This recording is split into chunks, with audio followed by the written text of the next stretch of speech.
Muito bem, mais uma vez, uma boa noite a todos. Continuamos, aliás, o nosso estudo sobre as 7 leis noédicas, as 7 leis de Noé. Hoje o assunto fica um pouco mais interessante do que ontem. Ontem nós vimos sobre em que está baseada essa lei, aparentemente algo bom, algo inofensivo, mas você vai se surpreender hoje, eu acredito, com aquilo que realmente está por trás disso aqui, tá bem? Nós vimos ontem aquela questão relacionada, né, fazendo uma breve recapitulação. Nós vimos ontem a questão que são 7 leis universais, foram comunicadas por Deus, supostamente, a Adão e a Noé, mas não se faz menção que são 7 leis de Adão, mas 7 leis de Noé. E nós vimos ontem o motivo, né, por causa da transição que está relacionada a Noé. Noé é um símbolo da transição que os noédicos esperam. Nós vimos essas 7 leis que querem ser mais importantes até do que os 10 mandamentos e que estão, né, o pressuposto das leis de Noé é que estamos à beira de uma nova era. Nós já sabemos, quando você ouvir essa palavra nova era, você vai saber que essa palavra nova era não é bíblica, não está registrada nas Escrituras. As Escrituras falam de um novo céu e de uma nova terra, não de uma nova era.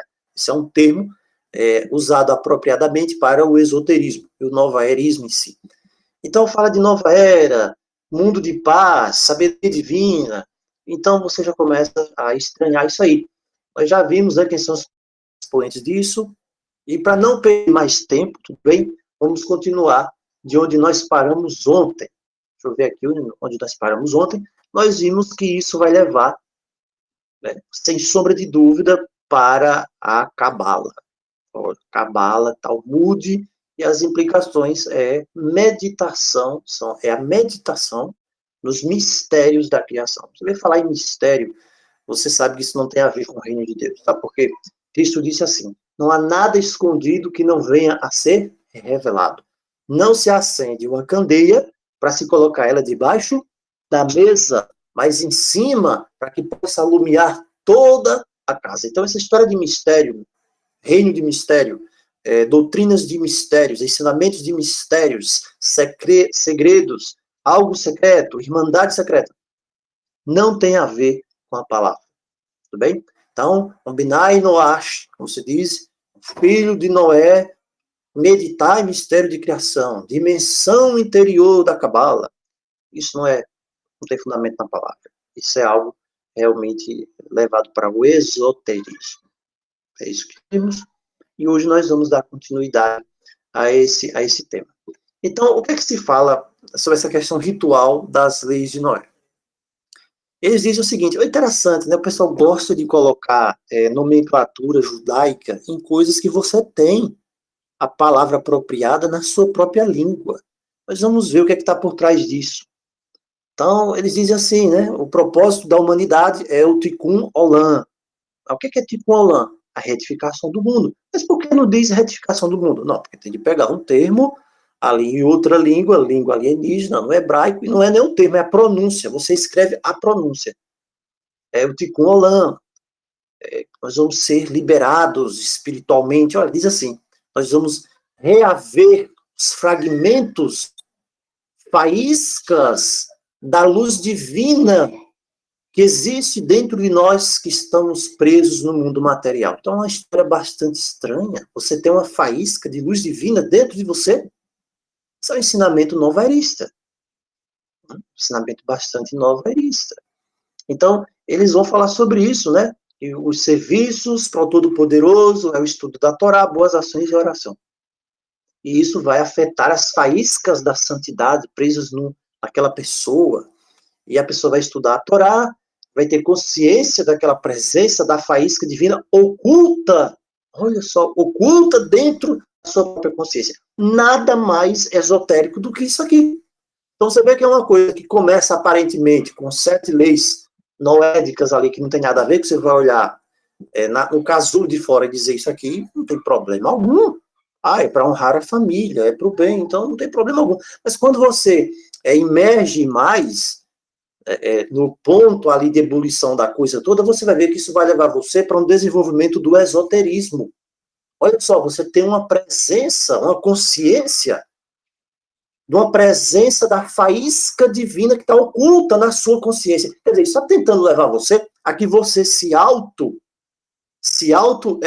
reconheça como uma divindade também, porque se você tem uma faísca de divindade na sua consciência, você também pode se considerar alguém do divino. Agora, isso através de boas ações. De boas ações, você vai começar a clarificar a faísca.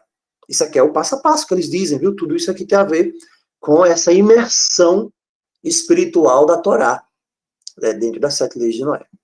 E aí você vai puxar, né? Você faz as boas obras, vai puxar isso aqui para fora. Isso aqui eles chamam do clipar. Clipar é a casca. Aí você depois vai começar a meditar, e aí a faísca vai vindo mais, vai subindo mais. Como é que você faz isso? Como é que se dá o passo a passo para isso? Acaba lá. Agora, quem é que está dizendo isso tudo aqui? Um rabino. Quem falou isso aqui, quem sistematizou isso aqui, que eu vi, foi um rabino, o Ginsburg. Peraí, o rabino está metido com isso aqui? Isso tem alguma coisa a ver com a Torá, com a lei de Deus, realmente? É uma mistura de esoterismo com sincretismo, com novaerismo. Isso aqui está mais para uma crença budista, uma crença de filosofia, de emanescência espiritual. Isso aqui, pessoal, na verdade, é uma catalogação daquilo que a serpente disse para Eva lá no jardim. Como Deus, serei conhecedores do bem e do mal. O objetivo final de Satanás é levar a humanidade a dizer o seguinte: você pode ser como Deus. A grande mentira que foi levantada lá e que levou a humanidade à queda foi essa. Então você vê nessa doutrina, né, a casca ali fora, aparentemente algo interessante, quando você vai descascando a coisa, vai levar a pessoa para isso aqui. E é só o começo, viu? Veja só. A interpretação dessas 7 leis de Noé, ela vai levar a pessoa, né, a rejeitar, como nós já vimos ontem, a observância do sábado. Olha, a observância do sábado não está inclusa nas leis de Noé. Por quê? Não, isso foi dado exclusivamente aos filhos de Israel, segundo a carne. Você está nas leis de Noé, você é um goim, é um gentio, você não precisa observar o sábado. Interessante, né? Você vê isso na Escritura? Então, vai contra a Escritura. Ah, mas eu tenho uma dúvida. Então, você tem que procurar um rabino ordenado de acordo com a Halachá. Olha só, isso aqui você vai ver isso, né? Tem lá escrito, sistematizado. Você pode procurar o site lá, né? Do Sinédrio em inglês. Tem um site do Sinédrio em inglês, do Sinédrio lá da época de Jesus. É thesanhedrin.org em inglês. Você vai achar isso lá. Então, não. A gente tem uma fé apenas, é o que eles dizem. Nós não temos rituais. Não temos rituais. Então, mas olha, o sábado não. O sábado não. Então, a citação aqui da Enciclopédia Judaica, que diz assim, Enciclopédia Judaica, diz, o conceito das leis de Noé influenciou a decisão dos primeiros cristãos a respeito de como deveriam ser tratados os gentios que aderissem à fé cristã. Sabe onde é que eles se apegam para dizer isso? Sabe onde eles se apegam? Em Atos 15. Eles dizem que Atos 15, chega a ser engraçado isso aqui. Atos 15, eles falam que foi o conceito das leis noédicas. Ali estão apresentadas as leis de Noé, que fizeram com que em Atos 15 houvesse aquela decisão lá do Concílio de Jerusalém. Nós já vimos isso alguns estudos atrás, que não tem absolutamente nada a ver com essa história de leis de Noé. Então eles dizem lá, foi determinado que os gentios que se unissem ao grupo deveriam apenas se abster de sangue, carne sufocada, prostituição, conforme as leis de Noé. É isso que diz. Quando nós vamos estudar o texto realmente de Atos capítulo 15, não é bem assim que está lá, na verdade. Agora tem um ponto aqui interessante, outro ponto interessante, são vários. As coisas vamos aprofundando mais isso aqui. As leis de Noé, pessoal, na verdade, sabe qual é a origem delas? Sabe qual é a origem dela? Elas vêm do Talmud babilônico. Sabe quem diz isso? Não sou eu. É a Enciclopédia Judaica, de 1906. Enciclopédia Judaica de 1906, ela fala sobre isso, que as leis de Noé, elas são baseadas no Talmud babilônico. Diz assim lá, ó, declaram que os seguintes 6 mandamentos foram invocados sobre Adão. Aí vai dizer os mandamentos. Aí depois no finalzinho diz, um 7º mandamento foi adicionado após o dilúvio, que é o não comer carne que tenha sido cortada de um animal vivo. Já sabemos disso. Essas leis de Noé são universais e vinculantes apenas para os gentios. E a enciclopédia judaica diz assim, ó. Sabe onde está isso? Lá no Absharan 4. Está lá dizendo isso. O Talmud frequentemente fala das 7 leis dos filhos de Noé, que eram consideradas obrigatórias para toda a humanidade, em contradistinção àqueles que eram vinculantes apenas aos israelitas. Talmud. E diz assim, com apenas algumas exceções. Agora veja que coisa aqui. A punição aplicada a um filho de Noé, a um defensor das 7 leis de Noé, se ele transgredisse qualquer uma das 7 leis, sabe qual é a punição? É a decapitação. Olha só, decapitação. Olha que religião do amor, né? Que lei de amor é essa, decapitação. Agora, veja só. Lá na legislação dos Estados Unidos, não é explicitamente declarado. Lá dentro, explicitamente declarado lá, na legislação dos Estados Unidos. Mas lá tem uma reminiscência da primeira e segunda lei de Noé, proibindo idolatria e blasfêmia. Então, se você adora a Cristo, como o Apocalipse fala, né, ao Deus, a Deus, ao Pai e ao Cordeiro, diz o Apocalipse, é adoração. Isso é idolatria. E o próprio nome de Jesus é blasfêmia, de acordo com o Talmud. Tem algumas coisas aqui que o Talmud fala, que eu não vou nem ler, porque só algumas. Mas ele diz assim, sobre blasfêmia, lá no 56b, lá sobre blasfêmia, da enciclopédia, diz. No que diz respeito à idolatria, a pessoa pode ser considerada culpada se venerar um ídolo. Blasfêmia, a pessoa é culpada, mesmo que na blasfêmia esteja relacionada com os atributos do Deus. Agora, uma ação que se cometida por um israelita não é considerada criminoso. Então, pelas leis de Noé, todos os cristãos serão decapitados. Então, a pena por violar qualquer uma das leis de Noé está lá na página 1192 da enciclopédia judaica. Diz assim, violar qualquer uma das 7 leis. A gente já viu, né? Dentro dessas 7 leis tem um monte de coisa a mais. Descem umas minúcias ali, encaixa tudo ali dentro. Não são apenas 7, na verdade. Então diz, violar qualquer uma dessas leis noédicas, nas leis de Noé, lá na página 1192 da enciclopédia judaica. É uma violação sujeita a pena capital por decapitação. Agora, interessante, tem cristão defendendo essas coisas. Tem cristão, né? Tem gente na internet falando dessas coisas, e tem cristão que não entende, não sabe o que é que está defendendo. Nem imagina o que é que ele está correndo atrás para defender, para se apegar disso. Então, se uma pessoa se adiantar e acusar o gentio, né, goim, israelita não, de violar qualquer uma dessas 7 leis, só basta ele acusar. É suficiente para a pessoa ser merecedor da decapitação. Olha só que coisa. Ah, você foi cruel com o animal. Cruel com o animal. Você vê que tem alguma coisa a ver com essa questão do meio ambiente em si, né? Essa coisa toda que criaram. Estou dizendo que é para ninguém maltratar animal, de forma alguma. Mas é uma acusação que pode levar à decapitação. Não há suposição de inocência, até que se prove o contrário, não, também. Não, a pessoa ali é acusada e pode ser decapitado. Olha, tem uma lei de direito público, uma seção de lei de direito público, sabe onde? Na ONU. Direito Público 102/14. Direito Público, a seção de Direito Público 102/14. Lá na ONU, sabe o que ela diz? Lá na ONU, diz que as leis de Noé são base para o direito internacional.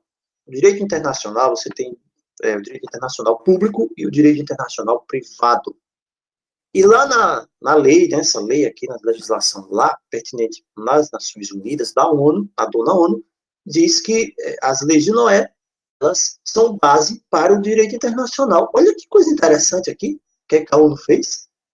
Então, essa lei, ela vai destacar, foi destacada por um grupo especial de judeus ultra-ortodoxos, o movimento lá do Lubavitch, que a gente falou ontem.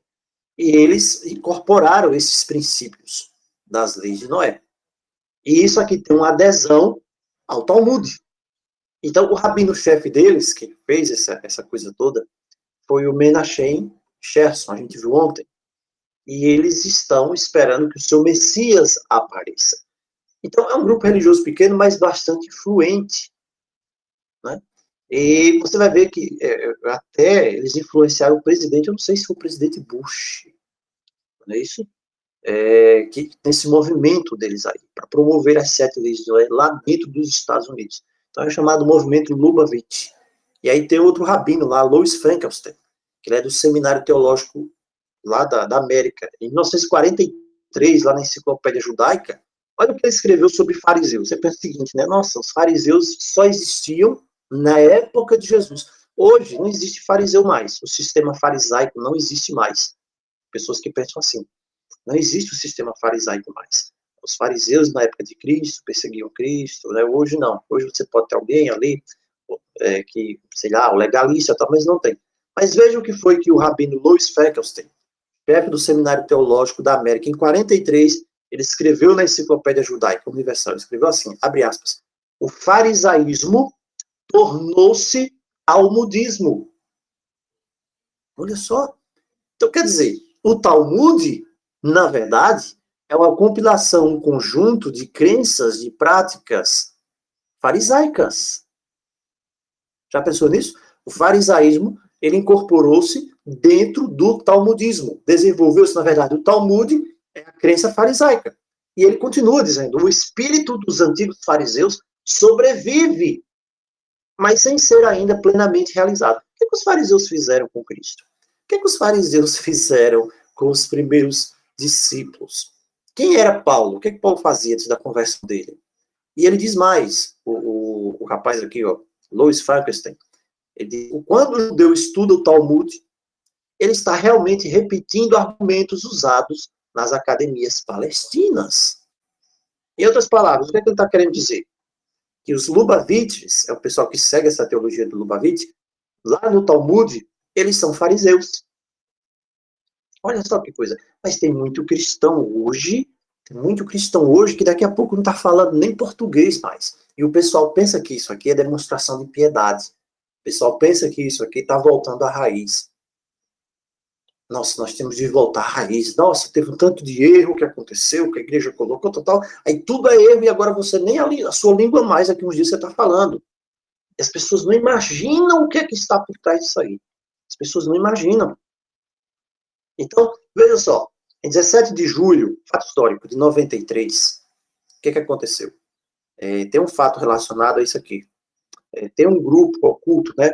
E eles começaram a fazer, né, a ampliar essa influência. A Cabala judaica, ela forma um bloco. É um dos blocos fundamentais mais importantes sobre o qual o movimento da nova ordem mundial se baseia. E as pessoas não imaginam isso, às vezes. Tem pessoas que não pensam nisso. As pessoas pensam simplesmente em ter uma forma de piedade, muitos, sabe? As pessoas não dizem mais paz, paz. As pessoas só dizem shalom. Tem algum problema dizer shalom? Não. Mas o que está por trás disso? As pessoas não falam mais Deus. Não porque Deus foi um nome paganizado, porque se você disser Deus, você está referindo a Deus. A gente já viu tudo isso, né? Nós já vimos isso, essa coisa toda nós já estudamos. Tem os áudios aí no canal, os irmãos podem ouvir, quem quiser. Então, as pessoas estão dispostas a acreditar e não percebem o que se encontra por trás de certos movimentos. Então, os fariseus, de antigamente, eles odiavam a Cristo, o Messias, de todo o seu coração. E hoje você acha que os fariseus também não odeiam os chamados fariseus talmúdicos? Então, veja, Satanás está preparando o palco hoje, já está pronto, onde os cristãos vão ser legalmente acusados de violação das leis de Noé, pelo aquele princípio 2, a segunda lei, que é blasfemar Deus. Blasfemar Deus. Então, se você quer que Cristo é o Filho de Deus, por que Cristo ele foi crucificado? Por quê? Você vai para Mateus capítulo 26, vem aqui comigo para Mateus 26. Por favor, peço que você abra a sua Bíblia aí onde você estiver. Mateus capítulo 26, a partir do versículo 60. Verso 59, aliás, para que nós possamos entender isso aqui de uma forma mais ampla. Ora, Mateus 26, 59. Os principais sacerdotes e todo o sinédrio procuravam algum testemunho falso contra Jesus, contra Jesus, contra Yahushua, contra Yahusha, tudo faz. O pessoal perde tempo nessas coisas, né? testemunho falso contra Jesus, a fim de o condenarem à morte, e não acharam, versículo 60. Apesar de se terem apresentado muitas testemunhas falsas, ele vai destruir o templo, ele vai fazer isso, vai fazer aquilo, ninguém provava. Mas afinal compareceram duas afirmando: posso destruir o santuário de Deus e edificá-lo em 3 dias. Ele disse isso. Nossa, uma blasfêmia. Verso 62. Então se levanta o sumo sacerdote e perguntou a Jesus: você não vai responder nada? Você não vai responder nada? Nada respondes ao que eles estão dizendo contra você? Marcos 60, 14, 60 também fala disso. E Jesus, porém, guardou silêncio. Jesus não ia responder absolutamente nada dessas heresias, dessas coisas, sem pé nem cabeça. Mas então é quando o sumo sacerdote lhe diz: eu te conjuro. O que ele faz aqui? Ele tenta buscar um juramento. Ele chama agora uma relação de vinculação de Jesus, se ele é o Cristo, com o Pai. E ele diz: me diga, te conjuro, sob juramento, você é o Cristo, você é o Christos, como em grego, você é o Machia, você é o Messias, o Filho de Deus. E aí Cristo diz: tu disseste. Tu disseste, é uma expressão que é traduzida aqui, vertida aqui no sentido: sou, você está dizendo, é isso mesmo. E ele continua: eu vos declaro que desde agora vereis o Filho do Homem assentado à direita do Todo-Poderoso e vindo sobre as nuvens do céu. Quando ele diz isso, verso 65. Então o sumo sacerdote rasgou as vestes, que não podia, e o hipócrita rasgou as vestes, porque não podia, era caso aqui dele ser morto, que ele jamais podia rasgar as vestes, não é isso? E ele então diz: blasfemou. Que necessidade mais temos de testemunhas? Ouviste a blasfêmia. O que é que eles disseram então no verso 66? É digno de morte. Por que disseram que ele era digno de morte? Porque ele disse que era filho de Deus. O diabo tem ódio disso aqui. O diabo tem ódio, sabe, disso. Então, é por isso que você entende agora que aqueles que creem que Jesus é o Filho de Deus, você vai ver aqui, né, na lei noédica, número 2, eles podem ser acusados de blasfêmia. Você vai ver que ele diz que Jesus era um blasfêmio. E a punição para a blasfêmia seria a decapitação. Tudo bem? Quando nós vamos ver isso aqui, nós temos alguns relatos, por exemplo, do Maimônides, não é isso? É um rabino bem proeminente, Moshe ben Maimon. E ele diz, né, na Mishneh Torah: um gentio é responsável pela pena de morte, se ele inventou um feriado religioso para si mesmo. Olha só. Ele diz mais assim também, abre aspas: seja sabido que os cristãos que seguem Jesus, embora seus ensinamentos variem, são todos adoradores de ídolos. Maimônides falou isso. No Abdol Zará Perush, ele fala isso. Ele também diz mais aqui, ó: todos os festivais dos seguidores de Jesus são proibidos. Santa Ceia é proibido, batismo é proibido. E devemos nos comportar em direção a eles como gostaríamos em relação aos idólatras. Como é que eles gostariam? Ok. Ele diz também: ou os afasta de seus ídolos, ou os mata. Maimônides também fala isso.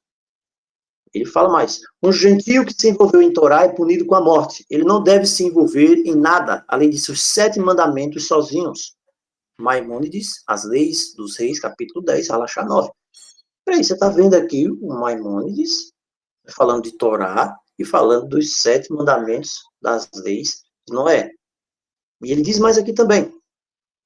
Olha o que ele diz mais: é o mitzvah, que é o dever religioso, erradicar traidores judeus, fazê-los descer ao poço da destruição, porque eles causam dificuldades para os judeus e balançam o povo para longe de Hashem, de Deus, assim como Jesus de Nazaré e seus alunos, que o nome da podridão perversa esteja sobre eles. Aí você entende, então, o que é que está por trás disso aqui. Então você entende Apocalipse 20, verso 4. Apocalipse capítulo 20, verso 4, diz assim, que vi tronos. Apocalipse 20, verso 4. O que é que João viu no momento aqui da tribulação? O que é que João viu no momento da tribulação? Ele diz assim: eu vi tronos, e eles sentaram-se sobre eles. O julgamento foi dado a eles. E eu vi as almas daqueles que foram decapitados. Decapitados por causa do testemunho de Jesus e pela palavra de Deus. É mostrado para João que no momento da decapitação, aliás, que o tipo de morte durante a grande perseguição É por decapitação. Mas são esses que não receberam a marca da besta. Quer dizer, eles venceram a marca da besta. E viveram e reinaram com Cristo 1000 anos. Esses aqui não são arrebatados. Eles venceram a marca da besta. Eles não ficaram. Prova é essa que eles venceram a besta. Eles passam por essa tribulação. Mas aqui fala de decapitação. E aí você vê o pessoal aqui, das 7 leis, dizendo que a pena capital, para quem crê no Messias, no Senhor Jesus, é decapitação. Junta uma coisa com a outra. Junta uma coisa com a outra. Existe outro ponto, a 7ª lei de Noé, que diz assim, que tribunais devem ser estabelecidos em todos os lugares para emitir avisos, para exigir justiça. Exigir justiça. Você entende agora o que é exigir justiça?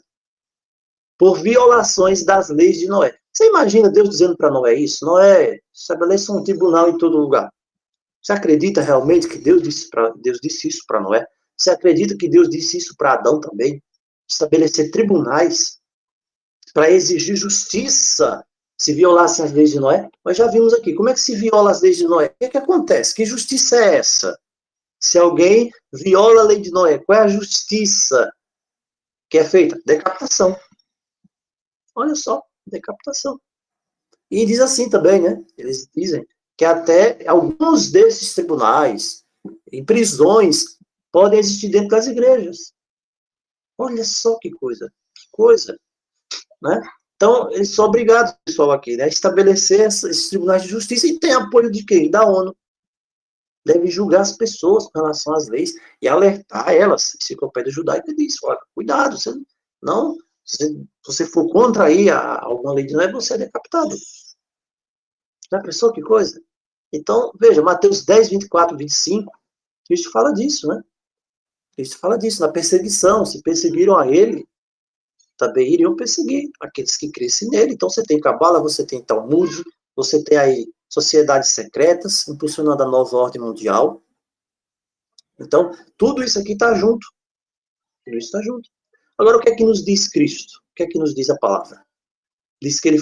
Vamos lá, tem um texto que eu gosto bastante, é esse texto aqui de Mateus. Mateus, capítulo, eu acho que é 17. Ok? Mateus, capítulo 17. A transfiguração. A transfiguração diz assim: 6 dias depois. Nós não vamos entrar nesses detalhes aqui proféticos. Por que foi 6 dias? Não vamos falar isso hoje, não. E 6 dias depois tomou Jesus consigo Pedro, aos irmãos Tiago e João, e os levou em particular a um alto monte. Que coisa, né? A um alto monte. Continuando aqui o relato, diz que foi transfigurado. A palavra transfigurada que é utilizada aqui por Mateus é o grego metamorfo. Metamorfo, mudou de aparência, absolutamente resplandeceu, mudança. E o seu rosto resplandeceu como o sol, as vestes como brancas, brancas como a luz. E aparecem quem para ele? Moisés e Elias. Moisés e Elias falando com ele. E então Pedro fala, né, Senhor, estamos aqui. Mas veja, o que chama a atenção aqui para nós é o seguinte. Uma voz vem dos céus, versículo 5, e essa voz é a voz do Altíssimo.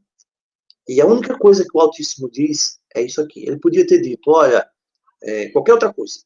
Ele é o Salvador, ele poderia ter dito qualquer outra coisa, não vou nem pensar aqui, mas quando Deus tem a oportunidade de falar com a humanidade, você vai ver isso aqui, você vai ver isso aqui no batismo também, Deus vai dizer a mesma coisa. Sabe por que Deus diz a mesma coisa? Porque Deus repete a mesma coisa, porque isso aqui é importante. Isso é importante.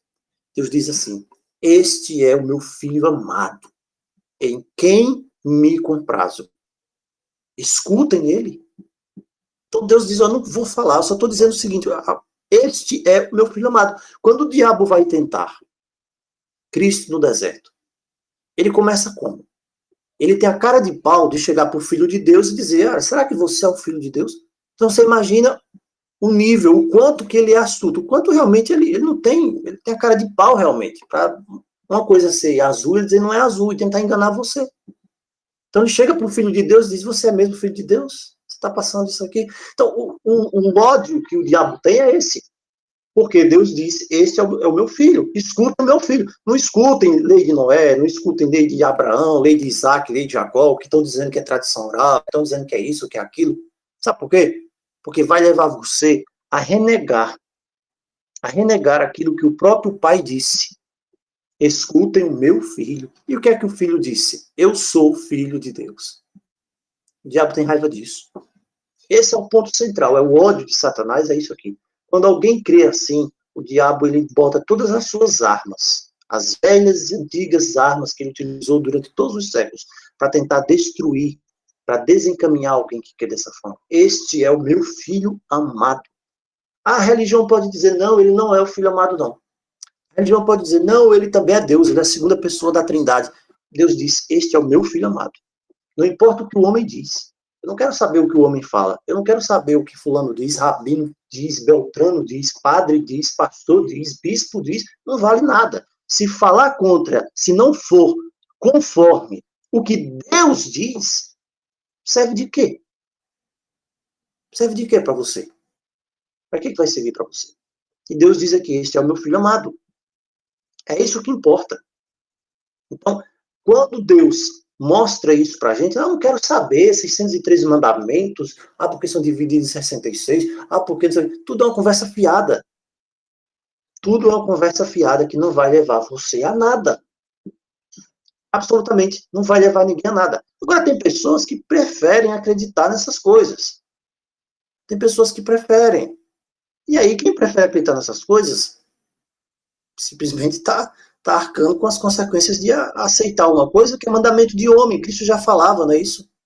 Para os fariseus, olha, isso é mandamento de homens. Por que é que vocês estão criando isso? Será que não existem mandamentos de homens hoje dentro das igrejas evangélicas? Não, é o que mais existe. É o que mais existe. Então a palavra é muito clara. Lá em Mateus 15, a gente vai ver ele falando, Mateus 15, 1 ao 9. Né? Deus disse, verso 4, honra teu pai e tua mãe. Está bem claro lá. É a mesma coisa que Deus disse aqui, esse é o meu filho amado, está bem claro, filho amado. O cara diz, não, é meu filho amado, mas ele vai acrescentar outra coisa. E aí Cristo dá um exemplo aqui. Deus ordenou, honra o pai e a mãe. Só que aí vocês disseram, não, se alguém falar mal do pai e da mãe, aceita uma oferta dele e pronto. Aí Jesus diz, olha, o cara vai dar oferta, nunca mais ele vai se preocupar em honrar o pai e a mãe, porque se ele desonra o pai e a mãe, ele dá uma oferta e acabou, e resolveu. Foi assim que Deus determinou? Não foi. A mesma coisa é feita hoje. A mesma coisa. E Cristo fala no verso 7. As pessoas que defendem essas coisas são hipócritas. E ele diz, se aproximo de mim com a boca e honra com os lábios, o coração está longe. Em vão me adoram ensinando doutrinas, mais um aqui, que são preceitos de homens. Sobre os fariseus, o que é que nós vimos aqui? A própria enciclopédia judaica dizendo, 7 leis de Noé vêm do Talmud. E aí, naquela época de Cristo, também já vinha do Talmud. E aí Mateus diz, atam fardos pesados, Mateus 23, 4. Quem? Os escribas e fariseus. E aí você vê dizendo, não, hoje a gente tem novamente o farisaísmo. O farisaísmo está onde? No Talmud. E aí Cristo diz, é só um fardo pesado. É só um fardo difícil de suportar. Só isso. Mateus 23, 13. Ai de vós, escribas e fariseus, hipócritas. Vocês fecham o reino dos céus das pessoas. Vocês nem entram, nem deixam as pessoas entrarem. E o pessoal pensa que estão entrando no reino dos céus. Escribas e fariseus existem hoje. A gente sabe onde é que eles estão. Ai de vós, escribas e fariseus hipócritas, percorreis o mar e a terra para fazer um prosélito. O que é um prosélito? Um discípulo. Interessante, eu sei de uma pessoa. É um discípulo hoje. Nossa. É um discípulo. E aí Cristo diz, você faz o discípulo. E aquele discípulo é pior do que vocês. Cristo diz, é filho do inferno, 2 vezes mais do que vós. Os fariseus devem ter ficado com raiva aqui. Sabe por quê? Porque Cristo é a verdade. Ele é a verdade. Mateus 23, 16 a 20. Condutores cegos. Sabe, essa história todinha. É só uma cegueira. Cristo quem está falando isso aqui. Então você tem um engano mortal nessa história toda. E as pessoas não estão se apercebendo. As pessoas não estão se percebendo. Agora, qual é o ponto aqui central de tudo isso? Existe lugar para Jesus? Existe lugar para o Salvador? Existe lugar para a graça? Aqui não existe. Não existe. Você é salvo pelas obras. Você entra num mundo de nova era, de esoterismo. Você, no final das contas, vai pensar que é um Deus.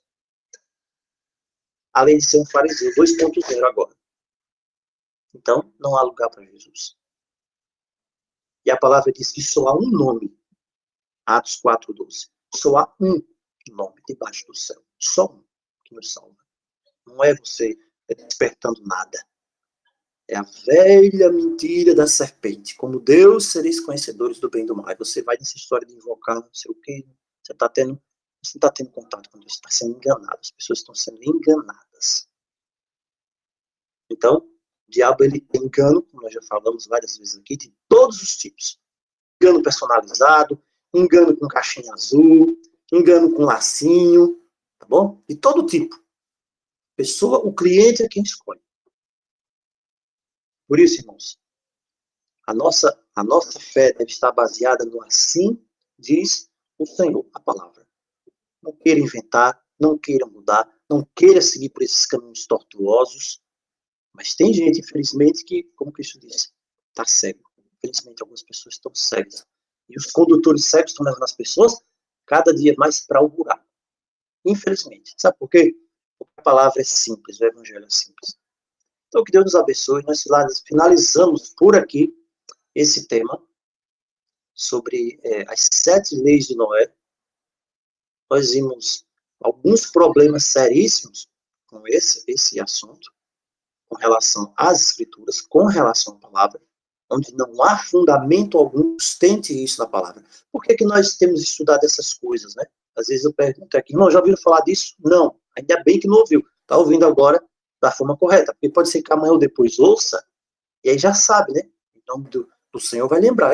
Aquela conversa furada lá, já sei o que é. Mas tem muita gente hoje, na internet, que estão falando dessas coisas. E o povo estão judaizando, e o povo daqui não estão falando nem português mais. E não sabe nem o que estão crendo mais.